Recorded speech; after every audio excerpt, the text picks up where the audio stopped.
Yes, yes, yes. The many midrashim, many laws are saying that one, the Abraham lift his hand with a knife, big knife. His soul just left.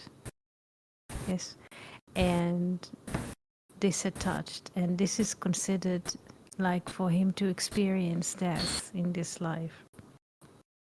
Therefore, we find in the Bible the description of the life of Isaac. There's a verse that says that the years, yes, the years is not, usually we say years shanim, shanim, shana is year, shanim are years, but the Bible says that his life is divided into two parts. There is one part from birth until the binding, 37 years. And there's another part from the binding until 180. There is even one verse, I can look for it now. 1 second, I'll try to find it. If I'm not finding it now, I'll find it later. But definitely hello, good evening, Yanis. Many lords are saying that he's just experienced death, yes, in this life. So, and how do you say, his soul returned, but his eyes could not see after the binding. He could not see. And it's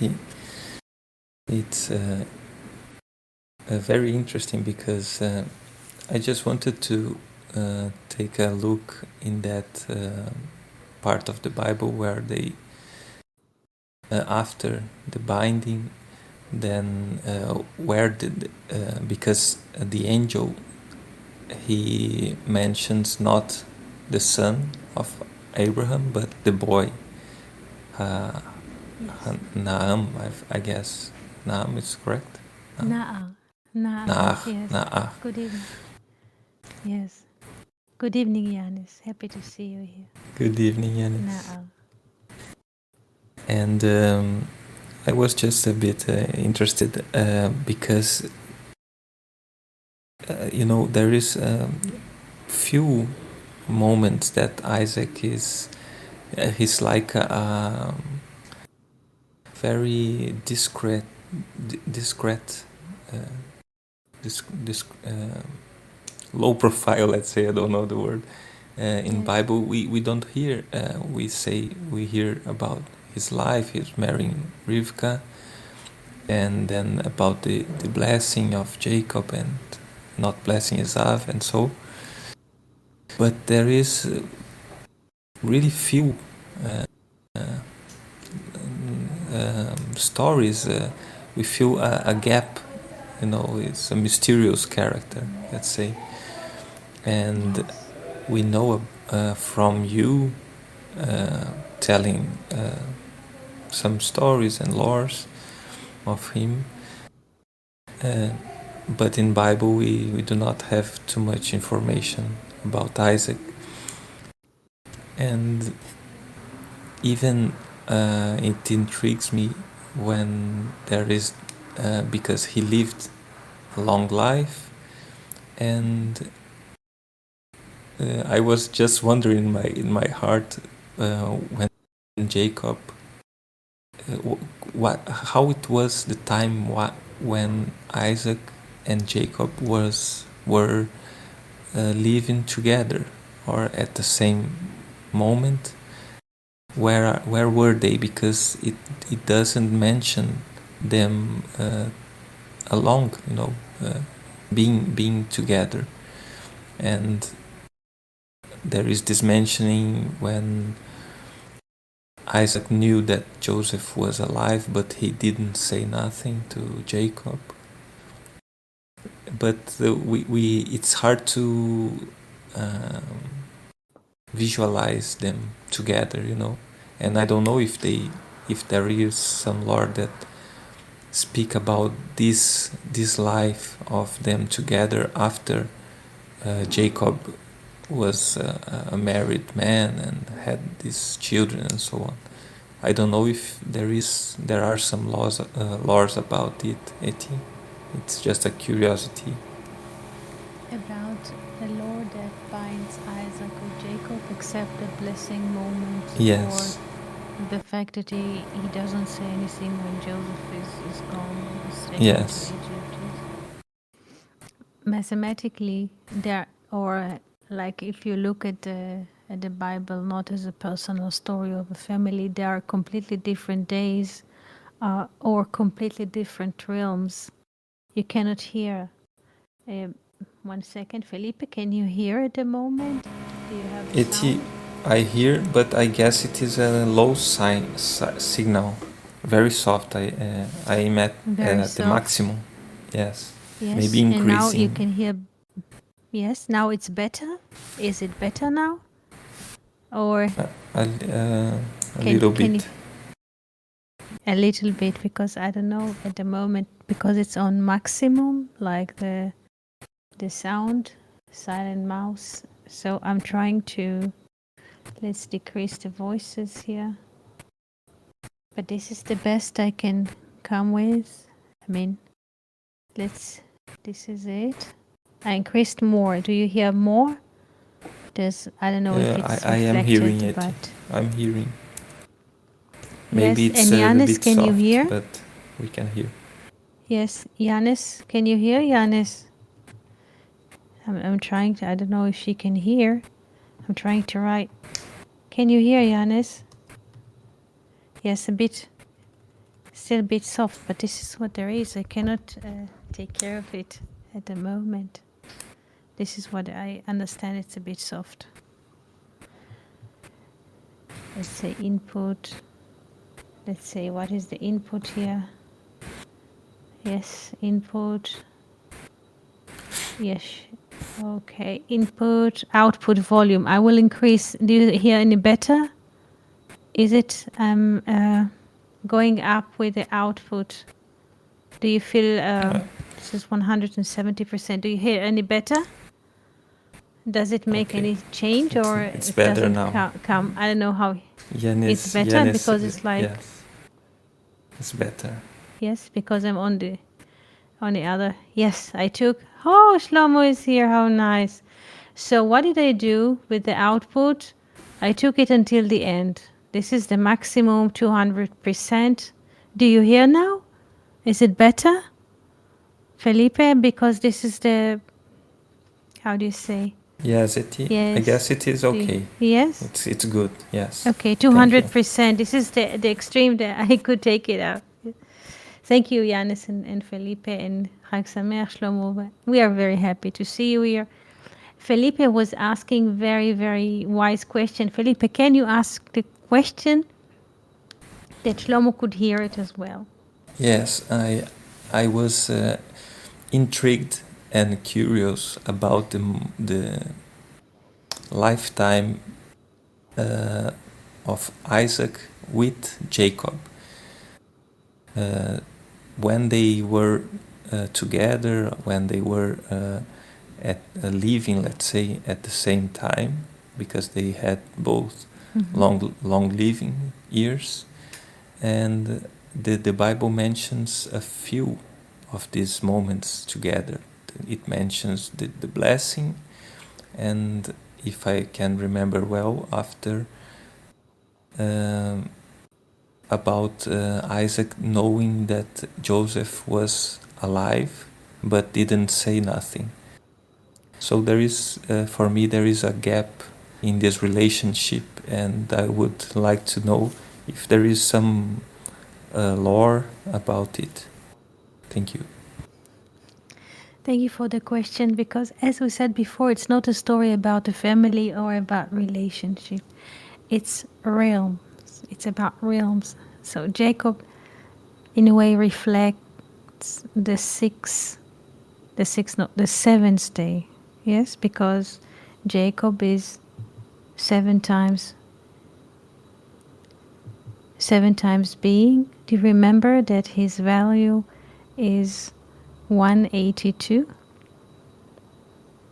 You remember? Does anyone remember? They're reflecting new, or yes, they're reflecting new realms.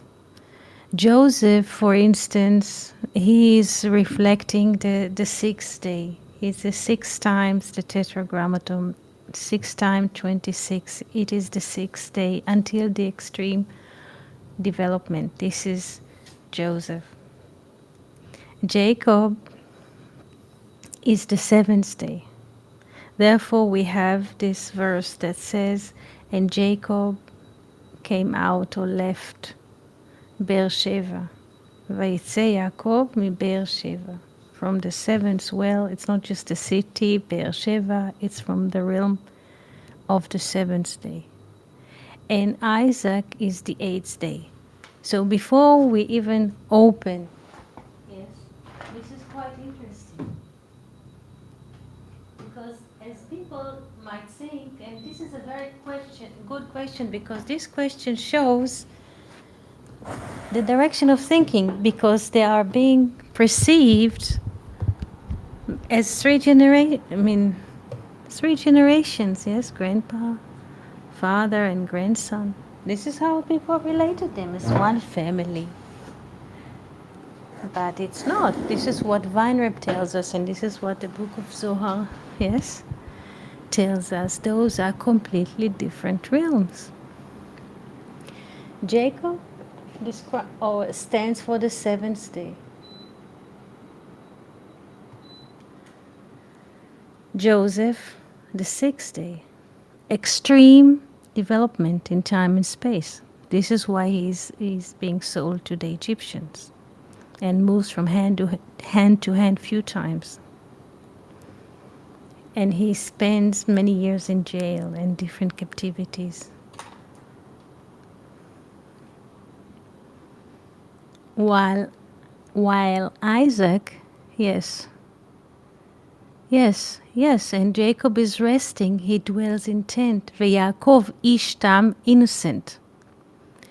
Not just innocent in English, but tam, it means everything ends. There is no movement.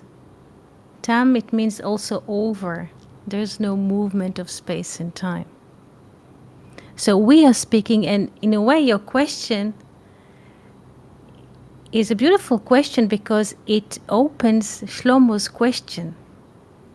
Because Shlomo asked, and we just sent like few paragraphs trying to answer Shlomo's question, what is the difference between the seventh day and the eighth day? And we said, before we try to answer this question, we have to explain what is the difference between the sixth day and the seventh day. The sixth day is the 6 days of creation. So there is a way to see the 6, 7, and the 8 as numbers, or through the realm of numbers, or through the realms of days, or through the realms of the Sephirot. And there is a lens which looks at them, yes, through Isaac as the 8th sphere, or Binah, or the 8th day, or the anointed one. This is why we don't hear so much about Isaac. Isaac does not interfere. He also does not interfere with what is happening with Joseph and the relation between Joseph and Jacob. He is not interested in family gossip, or though it's not a family gossip, but those topics are not interesting to him. He's completely blind to the negotiations that are happening in space and time. Completely. This is why we don't hear about him almost, really, really rarely we hear about Isaac. Isaac is basically laughing about what is happening, about all the schemes of space and time. He's just laughing. He doesn't even tell Jacob that Joseph is alive, because he sees inside of himself that he feels, yes, that Joseph is alive. He doesn't believe his eyes. He doesn't have these eyes of this life. He doesn't have the eyes of flesh. Isaac. This is what enables him to laugh, because he's in a way of the before space and time. He's out of this life. So this is a very, very good question. So in a way, you are not asking so much about the relationship. And let me open your question, because it's a very good one. So it's not about so much relations between father and the son, Isaac and Jacob, or the father and one of his twins. It's basically, and this is the right lens, is the relation between the seventh day and the eighth day. Or the relationship, if we should use the language of the Sefirot, is a relationship between what? Malchut, yes, and Bina. There is another way of which we can see Jacob. This is another one, which the Zohar also opens, to see Jacob as Sfirat Tiferet. So, it is quite open. So, there is one possibility to see Isaac as Gevurah, Sfirat Gevurah, and Jacob as Tiferet. Yes, this is one prism that we can look through this prism. The Zohar keeps using this lens, but there is another one in which we can see, in a way, Jacob as the seventh, yes, the seventh sphere,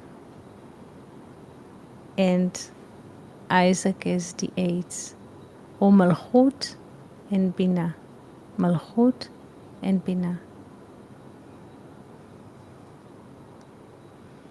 So it is good, because you ask, and this is what usually people are looking at the Bible, and they see what is the relation between the Father and the Son.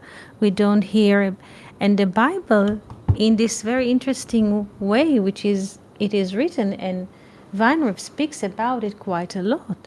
It's not a story about the family.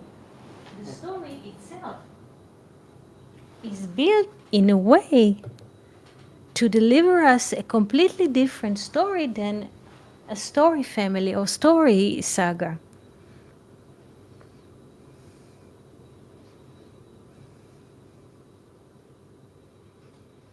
Does it answer your question? Yes, it's quite quite amazing to see it Hello, again. Felipe? Can you hear Can me? anyone hear Felipe?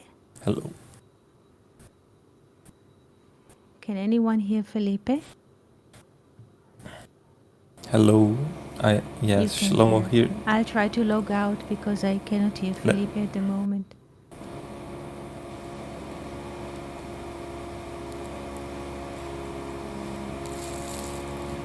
Okay.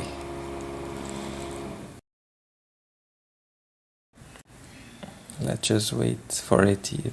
Hello, Eti. Hello, Felipe? Can you hear me? Hello?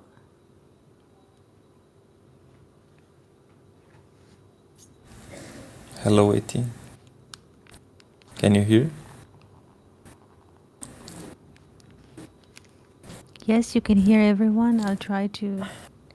I guess my headset went out. Yes? Yes, Felipe, now I Hello. can. Can you hear I can me? hear you. Okay. Yes. There was. Yes. Yes, Eti just saying that it answers in part. It answers, Eti, because it's beautiful, these relations of the 7 and the 8, and it makes a lot of sense, and there are many relations that gladly we learned from you, actually. But I was thinking, even though we understand it as not an historical relation, but still there are those stories written, and we can, let's say, anchor our thoughts on them.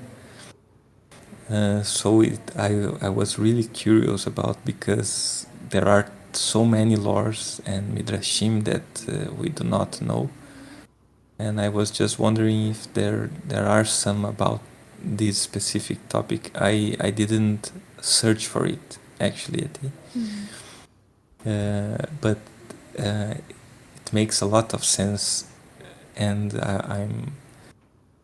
we feel very happy and fascinated by this Isaac character, if we can call it by this word. But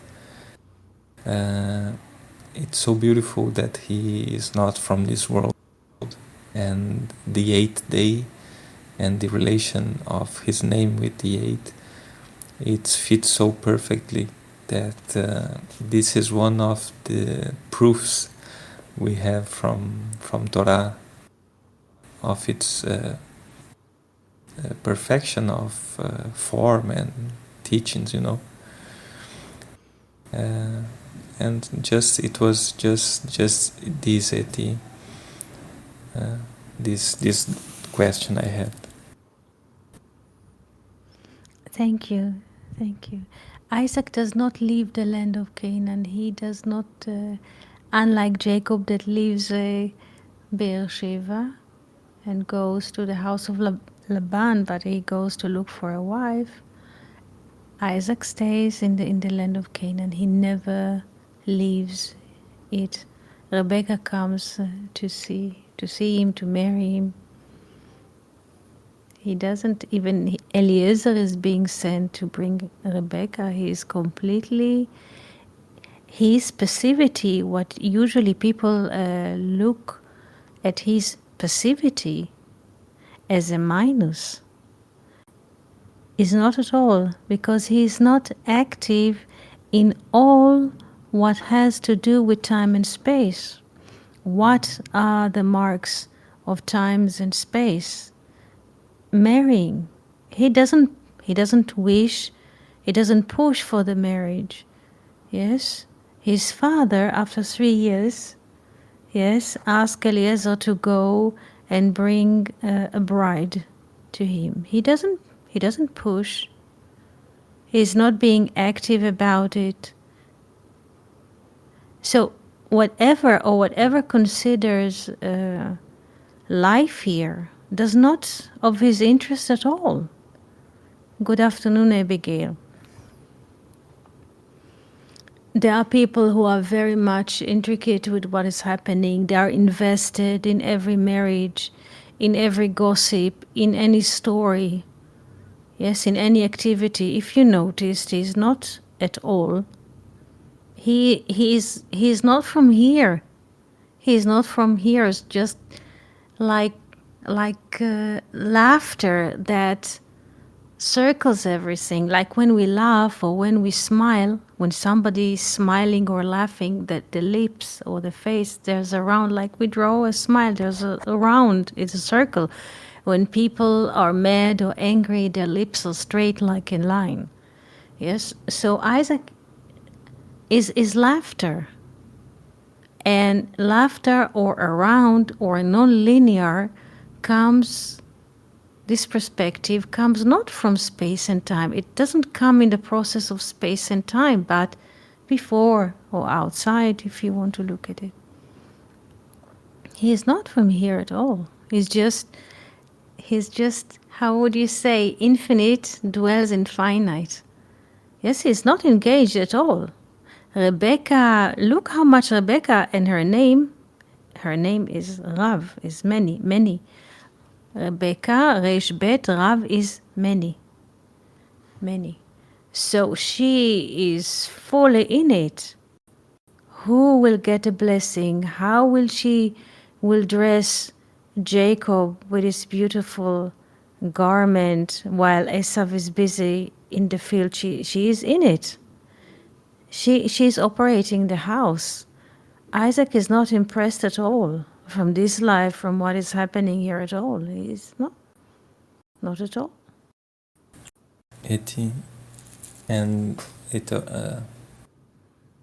One comment and another question arises.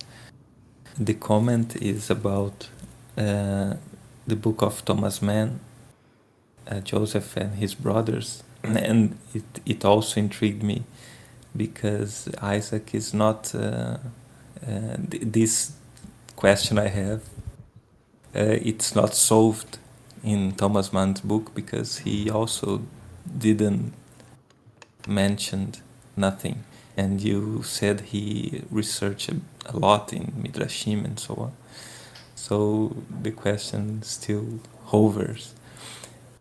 And the question that rises again, it is why Isaac loved Esav. Why did he love Esav, and why Rebecca loved Jacob?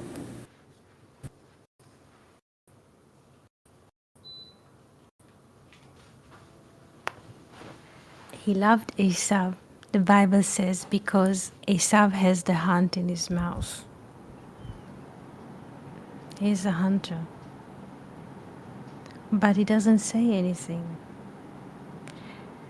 Because it's not just about the ability to hunt animals. He has the sparks of wisdom, the root of wisdom. And the root of wisdom are coming from the before, from the nomenon, from the source. So also Isaac, and in a way he sees in Esav his root. This is why he has this affinity for him. There's a beautiful Zohar about why Isaac loves Esav. Because he has the hunt in his mouth.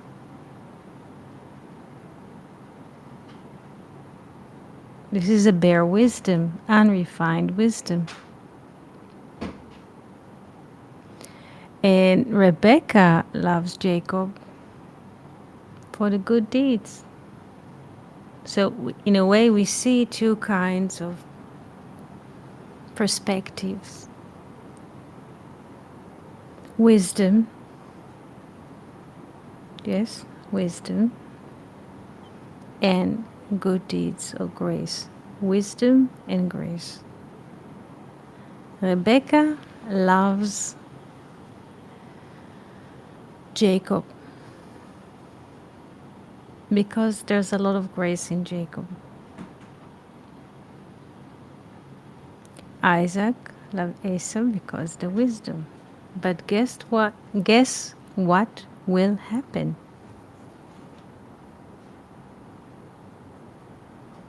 What will happen? Those are the basic conditions or the basic perspectives.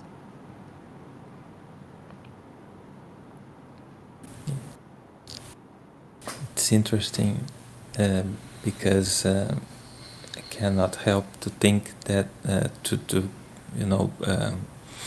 wonder about this as Isaac, as this laughter, as this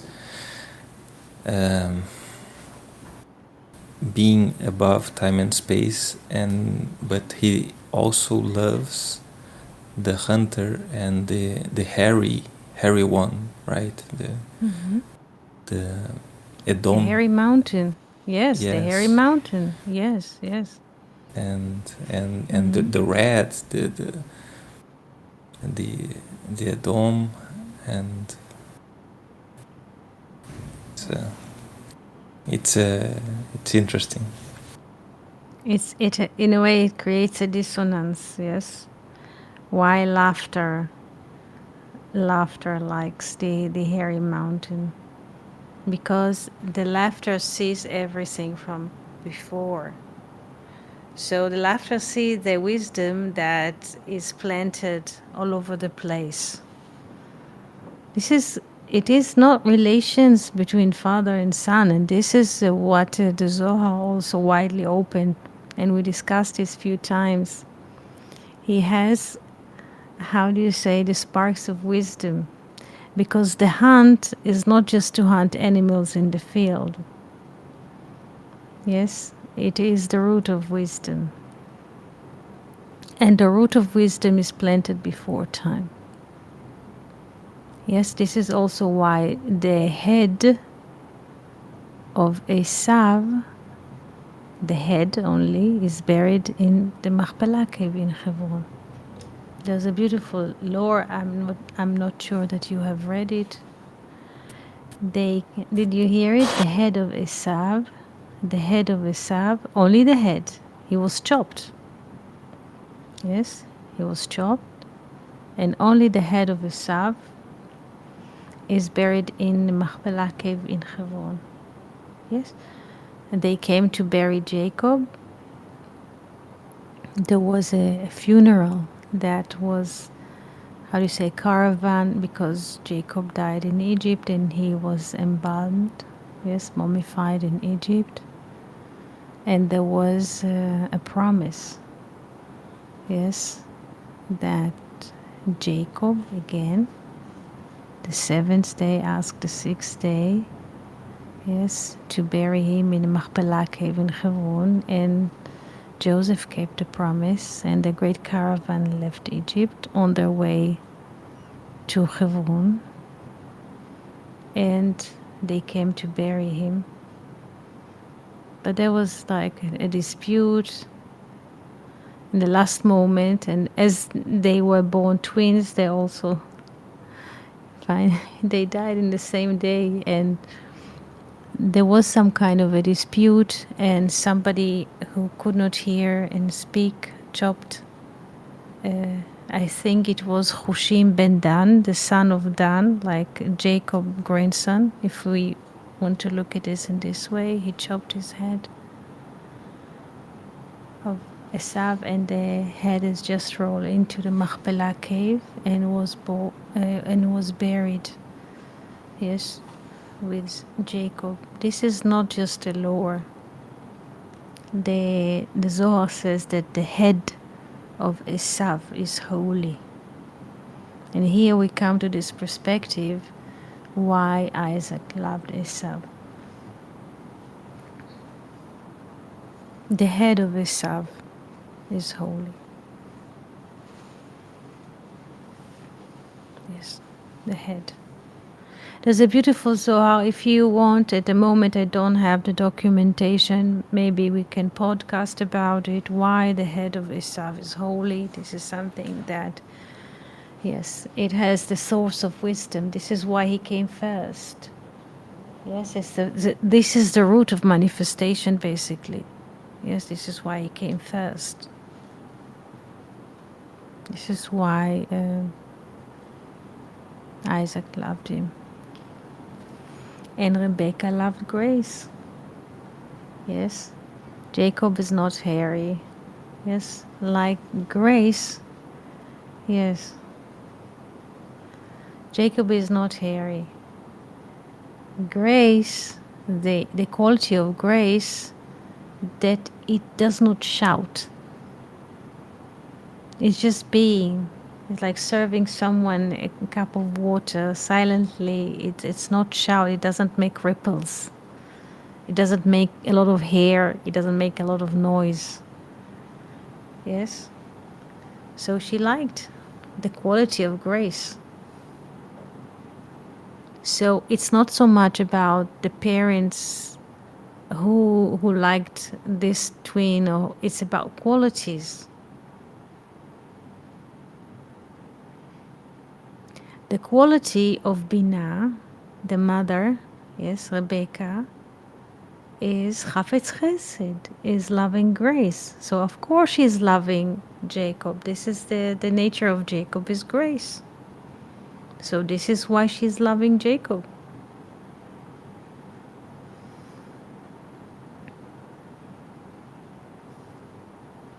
And the root of Isaac is Chokhmah, not Binah, Chokhmah. Yes. This is why he likes Esav, because he has the hunt, he has the source of wisdom, of course. So it's not so much relation between people or personot. It's about the perspectives. In a way, wisdom is abstract. Until it's not being, what is wisdom? It's like a spark that somebody has. Somebody has a spark, or sparks comes to someone. It has to be expressed in a sentence, because if someone has spark is one thing, but if he want to go with it, he has to explain it even to himself in a sentence. Once you explain or you dress the spark in a sentence, it's not just a bone, like bone is white like a spark of light. There's also flesh on it. There's a sentence, like few words. You can express it to a friend. You can share your idea with a friend. So you already using the mind of Binah, yes, the mind of understanding, to flesh it out to your friend, or to draw it, that he will understand what kind of an idea, yes, is coming through you.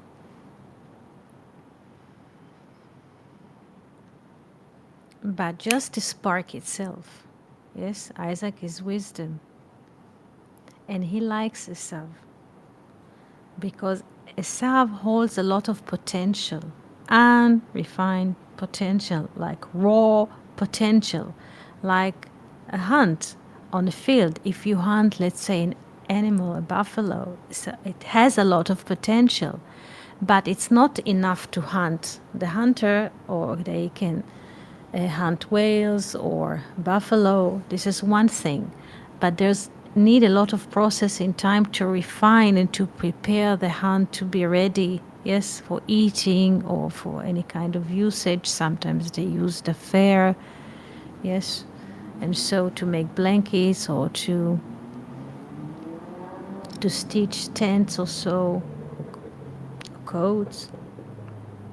So Esav has a lot of sparks, unrefined sparks, yes, in him.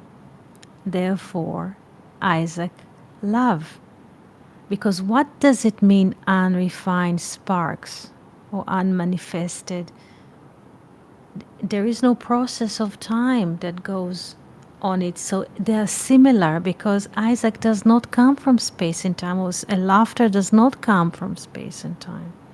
So they share the same field. They share the same affinity.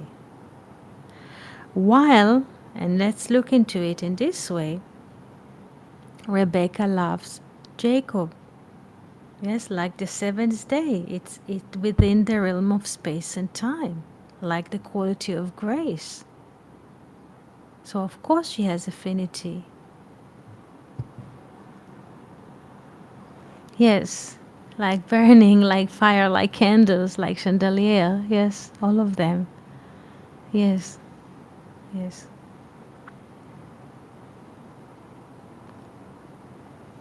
So it's not so much about relations like sentiments. It's more like shared qualities or shared field of interest. Yes. Also, like you mentioned, that Jacob is sitting in tents. This is civilization, like reading, learning. This is the heart of civilization. This is why Rebecca loves him. Some say that she loves him like he was a girl, like he was not having hairs at all. He was like smooth, yes. So he doesn't have so much friction of fire. The quality of Jacob is more grace. He's the one who what does when he goes to Laban. How can you summarize his quality? He's the one who is capable of removing the great stone or the rock from the well. And everybody can drink from the well, because usually before Jacob came, yes, all the shepherds used to come together, many shepherds to roll one stone from the well. But now when Jacob comes and see Rachel, and with the power, yes, this attraction, that he as one single, yes, the field of singularity can remove the stone that many usually are removing from the well. This is the power of grace. Oh, this is also the power, if you look into this field of sphere, this is the power of Yesod. Yes, why people speak of Sfirat Yesod, foundation? One action, one action. But the influence of one action is so big. This is why they speak about Sfirat Yesod. One action, rolling the stone, but influence so many. So again, we can see like different perspectives. Yes, Felipe, what did you want to say? Just thinking that also Jacob has this quality of patience, I guess, because he managed to, wait those 7 years, more 7 years, to marry and to get out of Laban's household.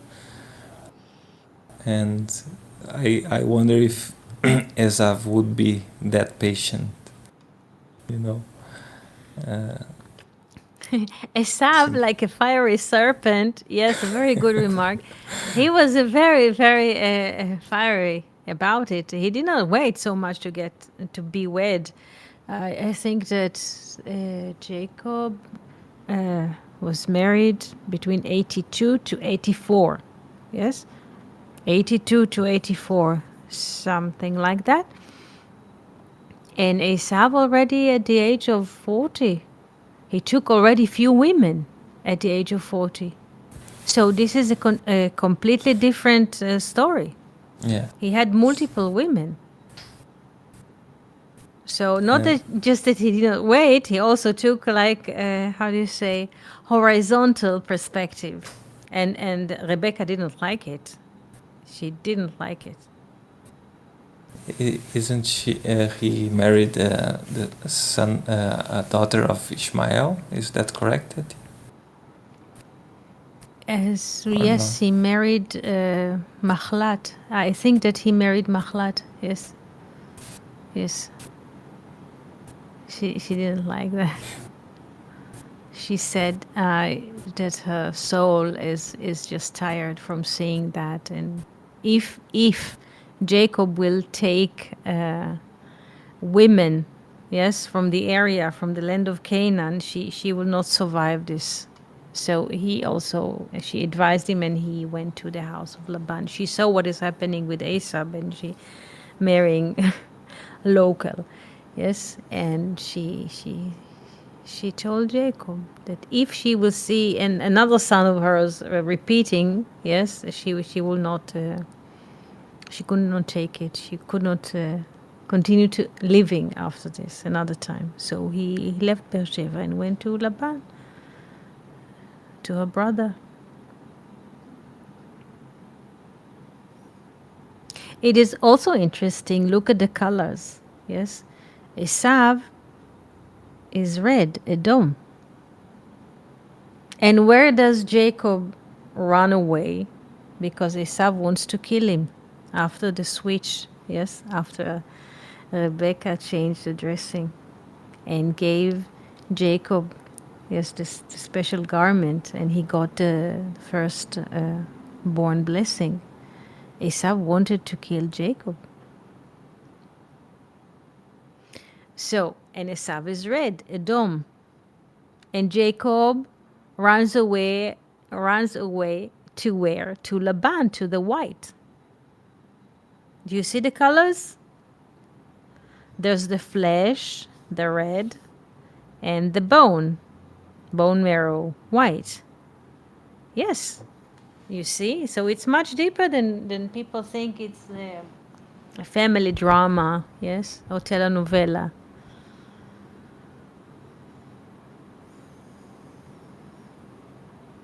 to the bone, to the bone. This is why there's a saying in Aramaic that Israel is like a bone marrow. Have you heard this before? Israel is like a bone marrow. No? No. There is a saying in Aramaic.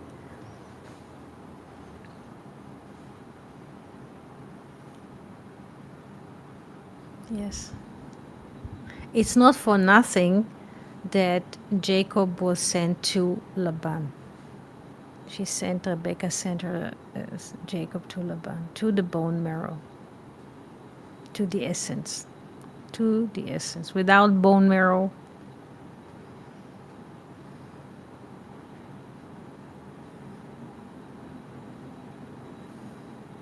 any questions? Felipe, Abigail, Shlomo, Yanis?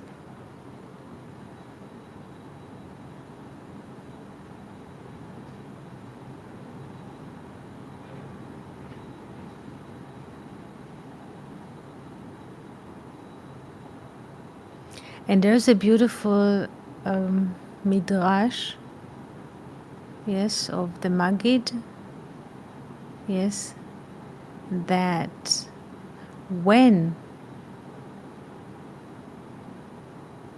Jacob was running from Laban, yes, he already married his 4 daughters, the children were coming, yes, and Laban was chasing after Jacob.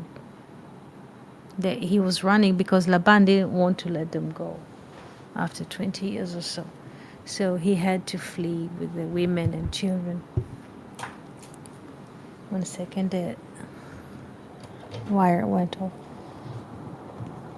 And Laban was chasing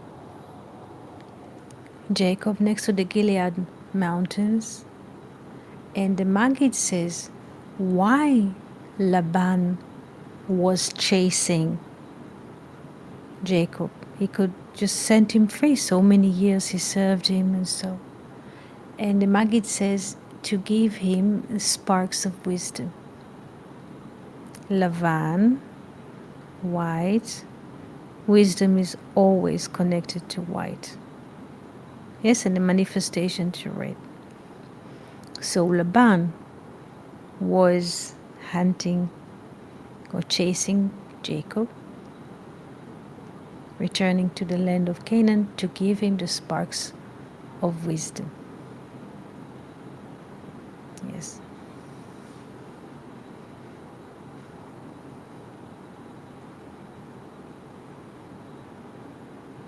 There is a beautiful verse that says, Vayugad lelavan ki barach Yaakov, that Laban was told that Jacob was fleeing.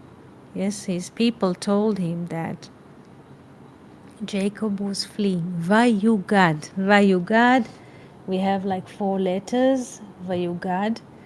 And on this word, the Maggid gives a beautiful lore, midrash, and he says why Laban was chasing Jacob after all of these years. He could set him free, give him blessing, and so why? To give him the sparks of wisdom.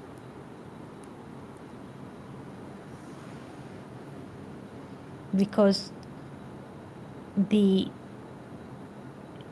appearance of Jacob at the house of Laban is not just to marry the daughters or so, but to release from him gradually enough wisdom that he could stand against his twin brother, like the bone marrow, but not the physical bone marrow, the wisdom.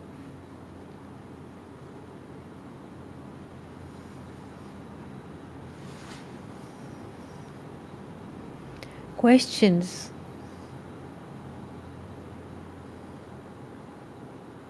Felipe.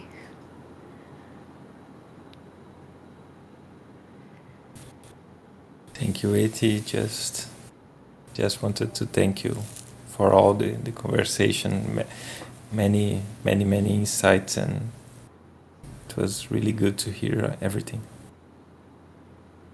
You're most welcome. I just remembered something from Thomas Mann because you asked about the relation between Jacob and Joseph. When finally Jacob managed to meet Joseph in Egypt, he is shocked from the way he's dressed. He has a wig, and he looks like a theater boy, let's call it, as a man.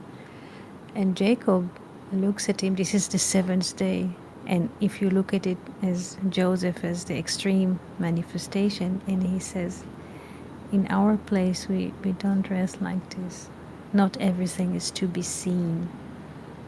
And a beautiful, beautiful conversation after so many years that he thought that he is dead.